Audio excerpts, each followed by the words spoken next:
Amiga, chatíssimo que tenha que ser eu a te dizer isso. Mas a verdade é que esse homem, ele te odeia, minha filha. Eu quero te fazer uma pergunta que é muito difícil. Você em algum momento já se sentiu pequena dentro da sua relação?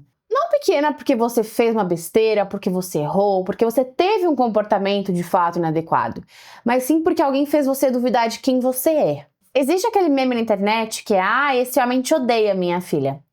E assim, ele é muito engraçado até ele deixar de ser, porque quando às vezes a gente repara nesse meme, a gente tá aceitando dentro do nosso padrão de relacionamento várias coisas que não deveriam nem sequer ser cogitadas como sendo razoáveis, enfim. Oi, eu sou a Graziella, eu sou a host do ValenteCast, e o que eu quero conversar com você hoje é que nem todo relacionamento abusivo começa com agressão. Às vezes ele começa com uma ironia, com uma correção em público, com um olhar que tá ali te desprezando enquanto você brilha. E daí é que nasce aquela pergunta: será que esse homem te ama? Ou a verdade é que ele te despreza? E para falar sobre isso, eu acho muito importante entender que quando a gente fala sobre Brasil, sobre a realidade do Brasil, a gente está falando de um país que normalizou muitos comportamentos como sendo sinais de amor. Como, por exemplo, o controle excessivo, que é uma forma de violência psicológica e pode, enfim, se estender a outros tipos de violência. E também a gente está falando de um país em que homens odeiam mulheres fortes. A verdade é que quando a gente fala sobre homens, eles sabem, eles são ensinados e eles aprendem a amar outros homens, a admirar outros homens. E mulheres são colocadas em uma posição de subserviência na medida em que elas são condicionadas, na visão daqueles homens, a servi-los. Não tô falando aqui que o seu alecrim dourado reproduz esse comportamento, ou mesmo que você que tá aí me escutando, que eu sei que tem alguns homens, embora eles sejam muito raros, que me escutam, que você também seja assim. Eu tô falando de como a gente enxerga a cultura e a sociedade brasileira como um todo. E nós, a partir do momento que a gente começa a se destacar, a gente vira um obstáculo, uma inimiga a ser combatida quase que de forma ferrenha, né? Justamente porque eles não reconhecem que a gente tem o direito de ocupar lugares próximos, iguais e principalmente superiores àqueles que são historicamente legados aos homens. Isso eu vejo, né, dentro de dinâmica de vários relacionamentos, principalmente quando esse homem ele começa a tolher comportamentos da companheira que vão aos poucos apagando o brilho dessa mulher, que vão diminuindo ela enquanto pessoa e também vão esquecendo que ela é uma profissional para além de ser uma mulher, enfim, uma esposa, filha, amiga, que são aqueles homens que não incentivam que as suas parceiras vão para frente, conquistem, tenham bons cargos, estudem, saiam de casa, façam conquistas, tenham sonhos. Homens que não vibram com a vitória de suas companheiras, ou por exemplo, eu fiz uma venda importante e esse cara minimiza essa venda. Porque eu realizei um sonho. Não, mas demorou um pouco, né? Esse cara que compete com você a todo instante, então se você consegue milimetricamente alguma coisa legal, ele já quer te mostrar que na verdade ele pode mais do que você. E também a gente tá falando daquele cara que quando você impõe algum tipo de limite, ele te chama de exagerada. Aquele cara que usa suas vulnerabilidades contra você, que usa o fato de você estar num período menstrual, por exemplo, para diminuir a sua capacidade enquanto pessoa. Porque você é muito emotiva, porque você é muito emocional, porque você não consegue pensar racionalmente. E daí começa o discurso de isso é doida, você é louca. Enfim, né? Assim, é uma caixa de Pandora que quando aberta a gente não consegue nunca mais fechar. Eu entendo particularmente que dentro de um relacionamento que se dispõe a ser saudável, e aqui eu quero abrir uma aspas, relacionamento saudável é construção. Nós somos seres humanos falhos. Obviamente que nós teremos comportamentos tóxicos, nós mulheres, vocês homens, todo mundo vai errar em determinada medida. Mas qual que é a chave, de fato, para você conseguir ali estabelecer um grau de comunicação que faça sentido dentro do seu relacionamento? Comunicação, diálogo, transparência, honestidade. Eu até acrescentaria aqui psicoterapia, tá? Porque eu acho que isso é fundamental, porque a psicoterapia faz com que a gente consiga evoluir e chegar numa aspas comum como casal. Mas quando você está num relacionamento saudável, as suas conquistas são plenamente celebradas. Ele protege a sua dignidade, ele entende os seus sonhos, ele abraça para si também aquilo que você almeja para você enquanto pessoa e o que você almeja enquanto profissional.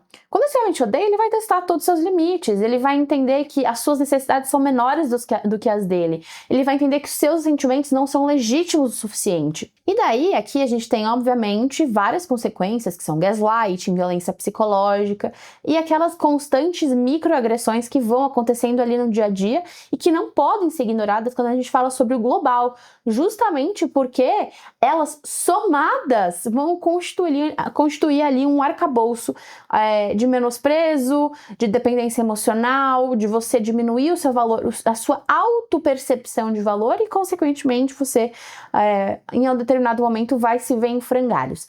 E não pense que ele faz isso porque, necessariamente, ele é uma pessoa ruim.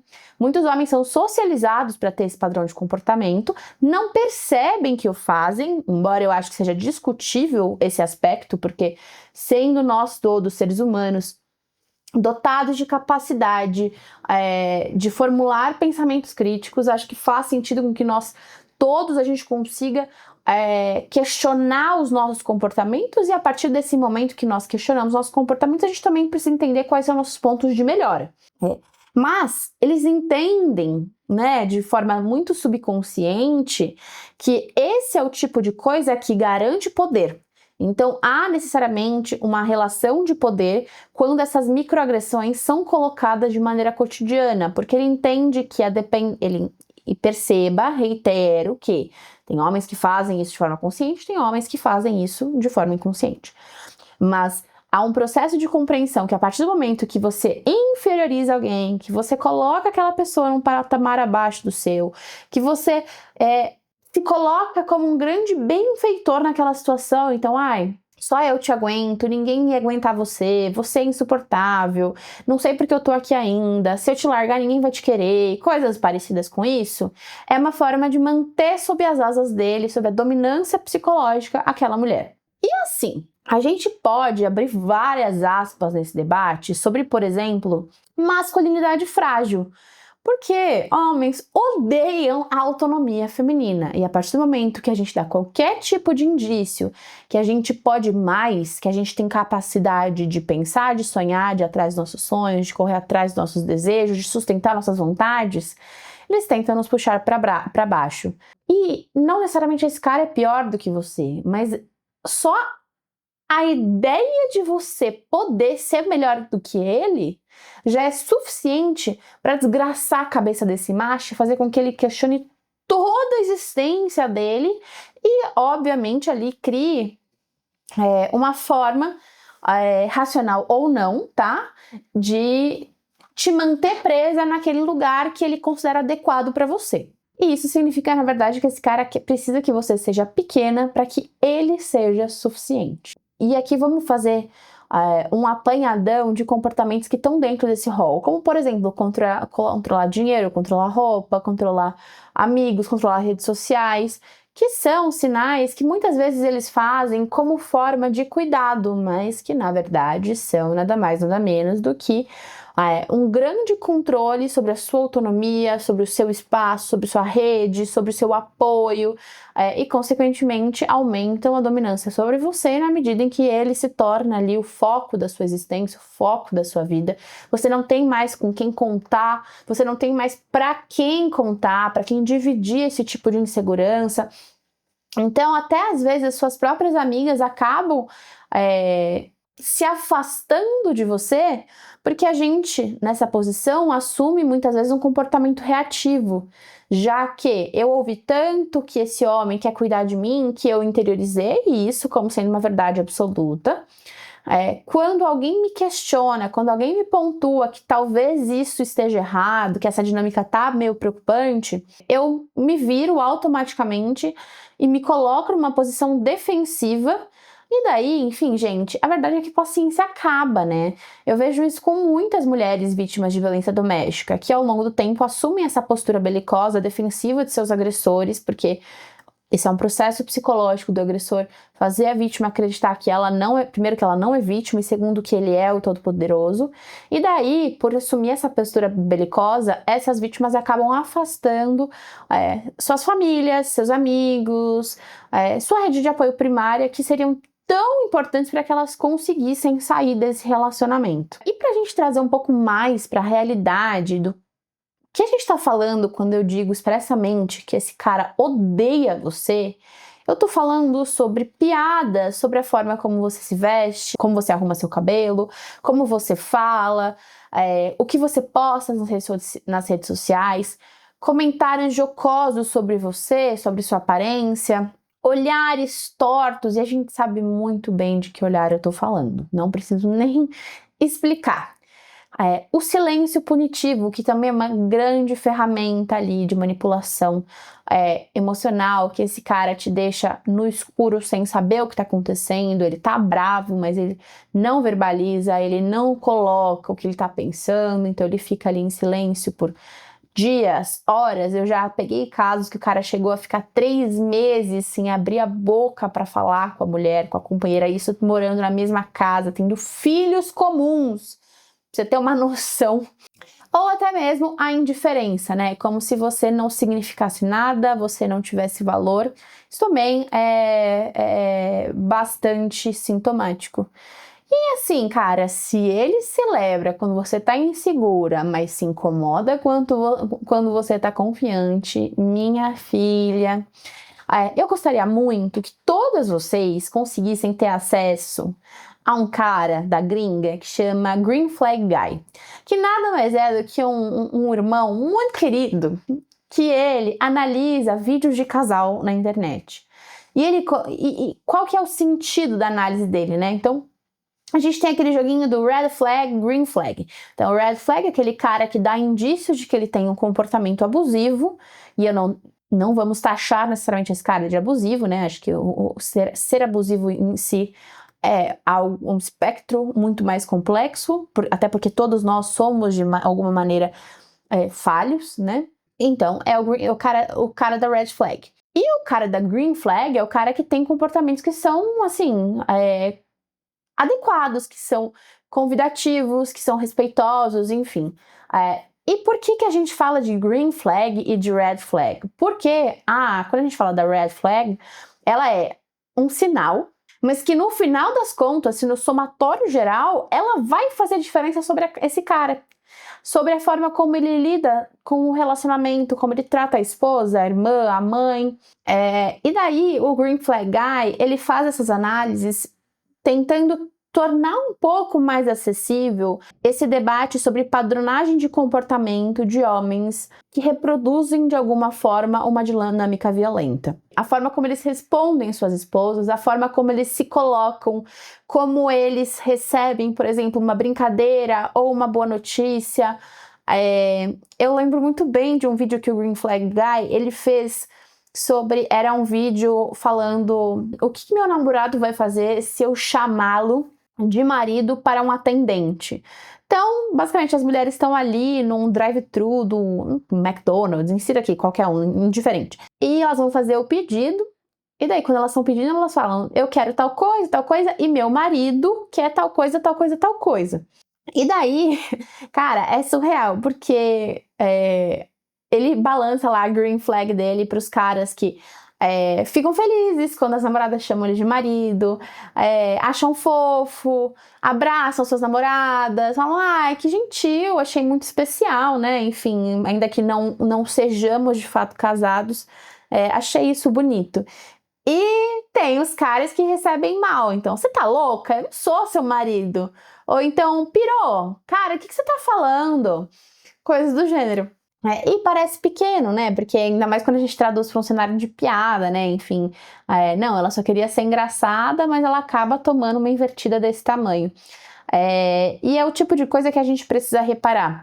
Não no comportamento individualizado, não numa conduta específica, mas no todo.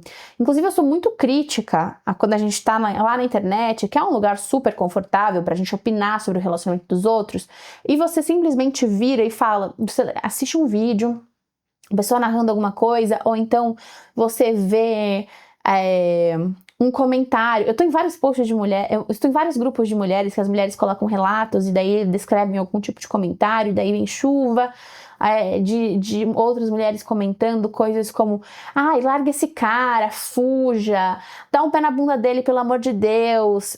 E no final das contas, é isso, né? Pode ser de fato que seja um comportamento violento, aliás, violento acho que não é o adequado. Pode ser que seja um comportamento abusivo, mas que se você conseguir, de fato, colocar um limite, estabelecer um pressuposto comum enquanto casal, alocar que você não gostou e esse cara não voltar a reproduzir esse comportamento, tá tudo certo. Porque, reitero, somos seres humanos e todos nós, em alguma medida, somos abusivos.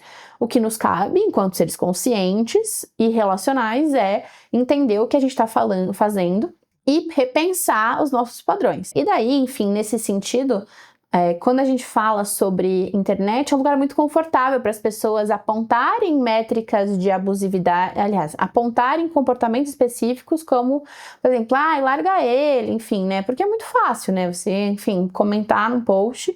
Só que o que eu acho, né? Enfim, que as pessoas querem dizer no auge de sua tentativa de interpretação ali na internet.